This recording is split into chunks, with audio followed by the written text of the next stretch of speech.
ओम शांति। अपने मोबाइल पर डेली मुरली अपडेट पाने के लिए चैनल को सब्सक्राइब जरूर करें।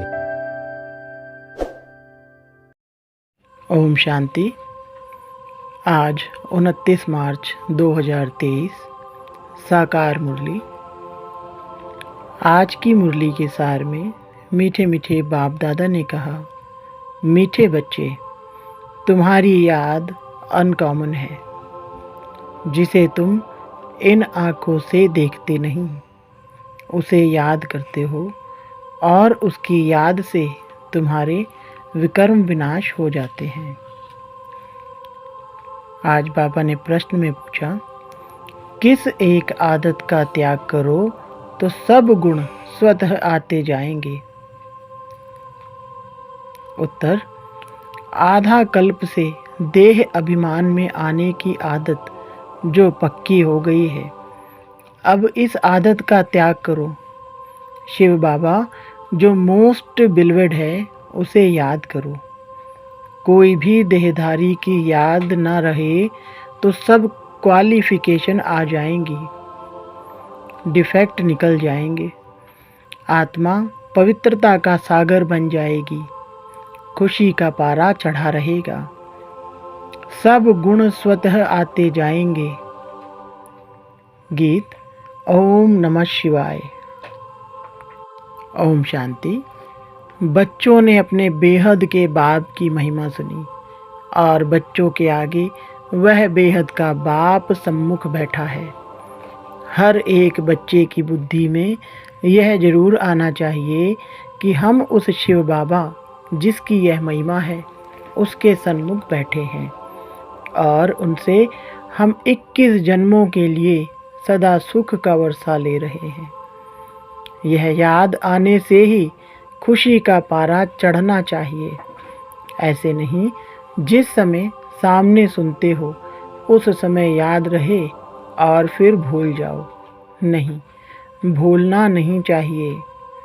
बच्चे जानते हैं हम फिर से अपना राज्य भाग्य ले रहे हैं, तो बुद्धि चली जाती है उस निराकार बाप की तरफ।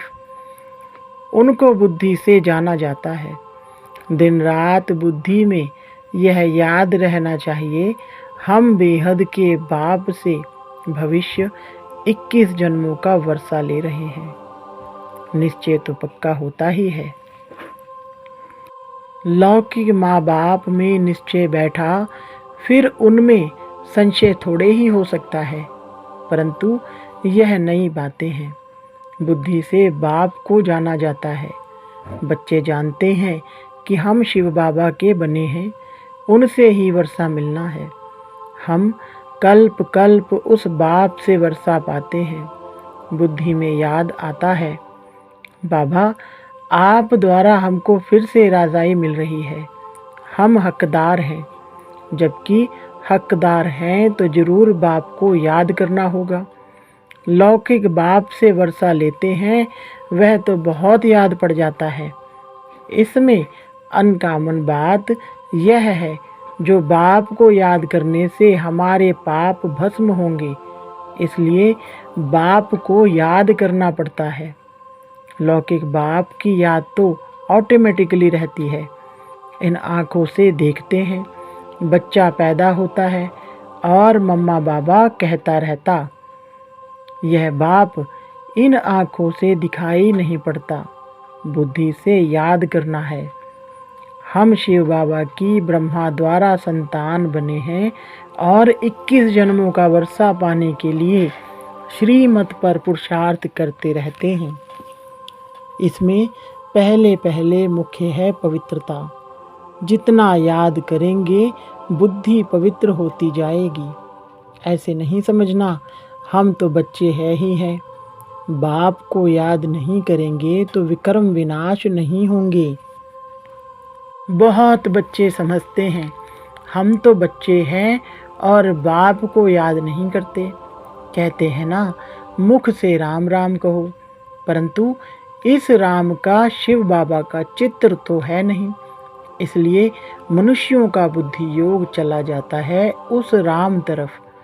सदगति दाता शिव को तो सभी भूले हुए हैं। अभी तुम जानते हो शिव बाबा आया हुआ है। पहले तो जरूर रचयिता शिव बाबा आया होगा, तभी स्वर्ग की रचना रची होगी। उसके बाद फिर राम का राज्य चला।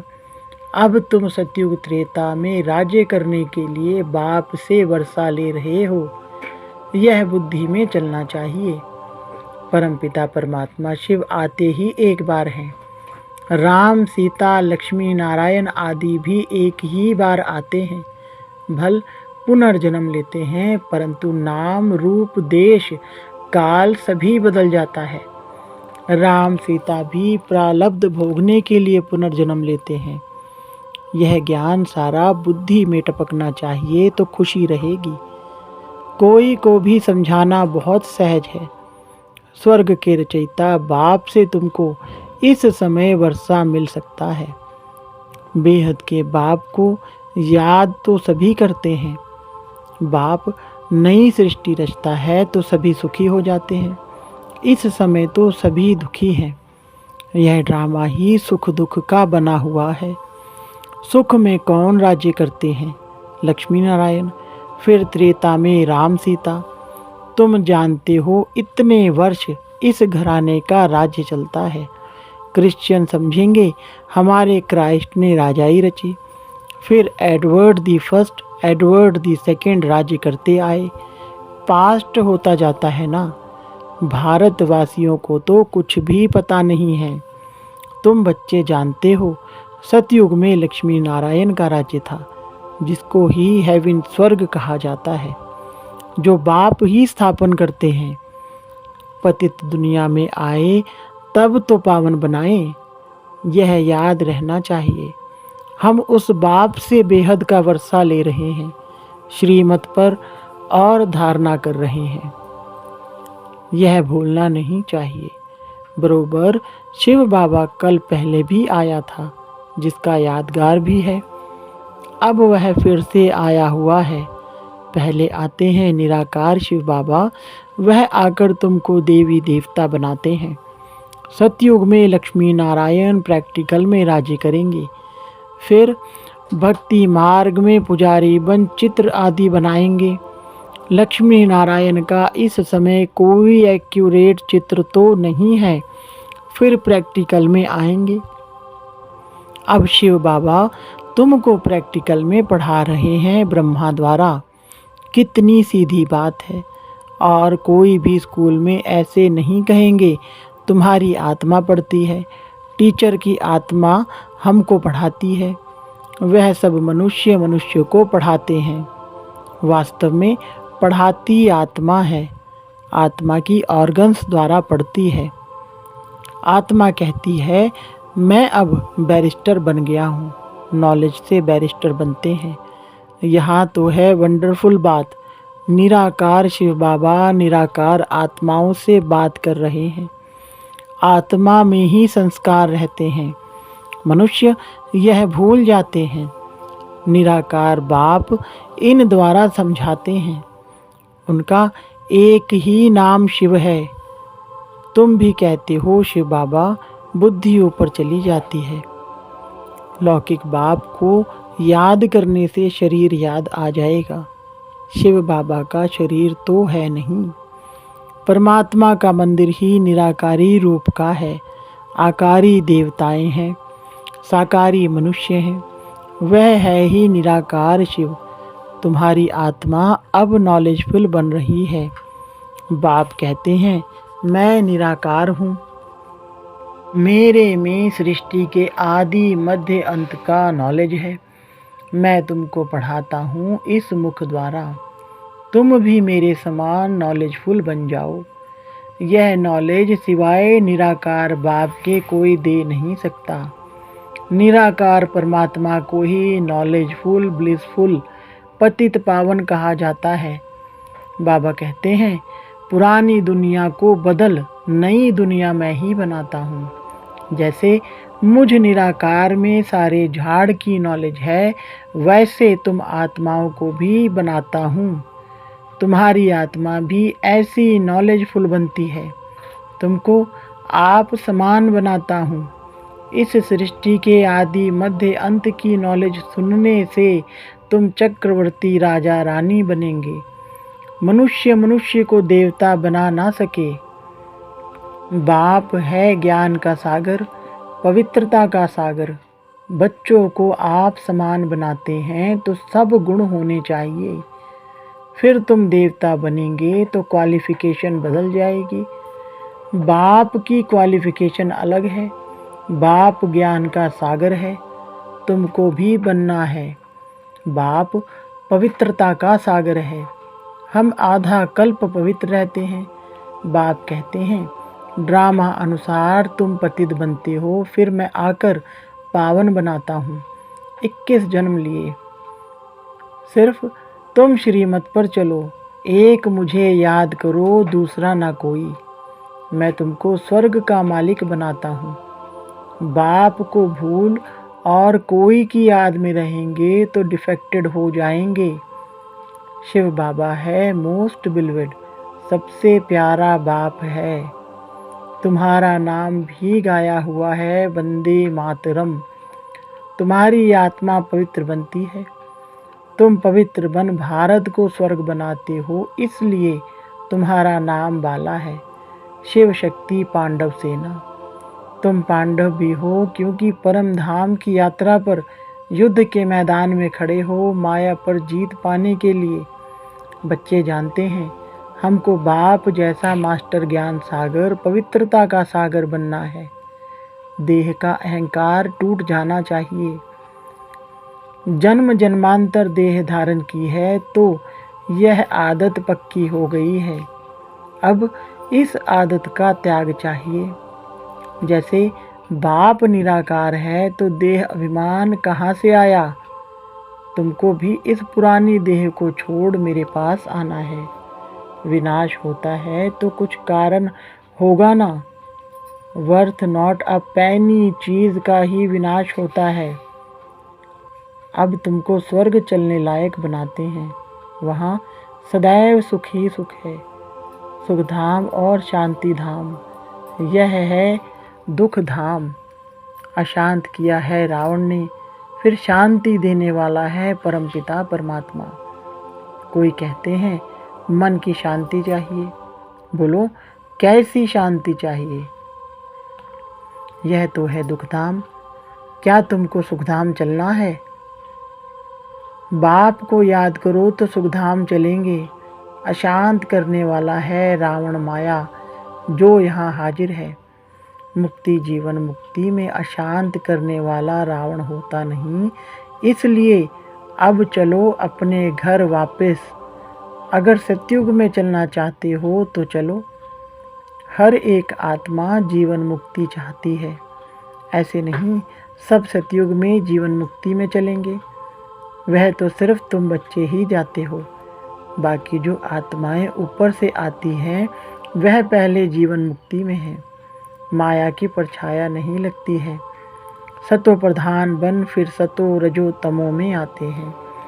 माया के होते हुए भी आत्मा को सुख जरूर भोगना है। दुख नहीं हो सकता क्योंकि पवित्र है ना। फिर अपवित्र होने से दुख पाएंगे। ऐसे नहीं आने से ही दुख पाते हैं। यह सुख दुख का खेल बना हुआ है। बाबा के ख्यालात चलते रहते हैं। मनुष्यों को भीति देने के लिए बोर्ड लगाना चाहिए। सिर्फ चित्र देख मनुष्य मूंझते हैं। समझो शिव बाबा का चित्र रखते हैं और नीचे लिख देते हैं डीटी world sovereignty is your god fatherly birth right. मनुष्य चित्र देख कहेंगे भगवान ऐसा थोड़े ही होता है। भगवान का रूप क्या है। फिर भी लिखा हुआ रहता है बहनों और भाइयों आकर बेहद के बाप से 21 जन्म सदा सुख पाने का पुरुषार्थ करो। वह तो जब कोई सम्मुख आए तब समझाया जाए, निमंत्रण देते हैं। दिन प्रतिदिन बहुत शॉर्ट बनाना होता है। पिछाड़ी में शॉर्ट होता जाएगा। मन मनाभव बाप को याद करो और उनसे वर्षा लो। तो लिखना चाहिए बहनों भाइयों सतयुग की राजाई 21 जन्मों के लिए बाप से आकर प्राप्त करो। इस होनहार लड़ाई के पहले। इस लड़ाई से ही स्वर्ग के द्वार खुलते हैं। यह कोई दुनिया नहीं जानती, तुम जानते हो। इस लड़ाई से ही भारत सुखधाम बनेगा। वह कोशिश करते हैं लड़ाई ना लगे, तुम जानते हो। इस महाभारी महाभारत लड़ाई से ही महाविनाश होना है। सब आत्माओं को वापस जरूर जाना है, क्योंकि खेल पूरा हुआ, फिर से पाठ बजाने आएंगे। तो युक्ति से लिखना चाहिए। तुम हो रूहानी पंडे, वह है जिस्मानी देहधारी पंडे। तुम अपने को विदेही आत्मा देह से अलग समझते हो। तुम जानते हो बाप हम आत्माओं को ले जाएंगे, तो तुमको लिखना पड़े कि बेहद के बाप से आकर वर्षा लो। निराकार अक्षर जरूर लिखना है। तुम जानते हो बाबा आया हुआ है इस कर्म क्षेत्र पर। हम भी वहाँ से आते हैं। सभी आत्माएं जो एक्टर्स हैं, इम्पेरिसिबल इमॉर्टल आत्माएं हैं, कब मरती नहीं। यह अच्छी रीति निश्चय हो जाना चाहिए। हम शिव बाबा से अनेक बार वर्षा ले चुके हैं, फिर भी लेंगे। पुरुषार्थ से तुम जानते हो शिव बाबा हमको स्वर्ग का वर्षा दे रहे हैं, तो क्यों नहीं उनसे वर्षा लेते हो। बाप और वर्षे को याद करेंगे तो अंतमति सो गति हो जाएगी। बाकी सिर्फ राम राम कहने से मुक्ति थोड़े हो जाएगी। अखबार में डालते हैं फलाना स्वर्गवासी हुआ, उनसे पूछना चाहिए स्वर्ग किसको कहते हो। यह तो नरक है, तो पुनर्जन्म भी नरक में लेंगे। स्वर्ग है तो पुनर्जन्म भी स्वर्ग में लेंगे। अगर कोई शरीर छोड़ नरक से स्वर्ग गया, वहाँ तो उनको बहुत वैभव मिलेंगे। फिर नरक के वैभव खिलाने उनको स्वर्ग से नरक में क्यों बुलाते हो। उनको नरक का भोजन खिलाएंगे तो ऐसी बुद्धि हो जाएगी, जैसा अन्न वैसा मन हो जाएगा। स्वर्ग में तो दूध घी की नदियाँ बहती हैं। तुम तो घास लेट का खाना खिलाएंगे।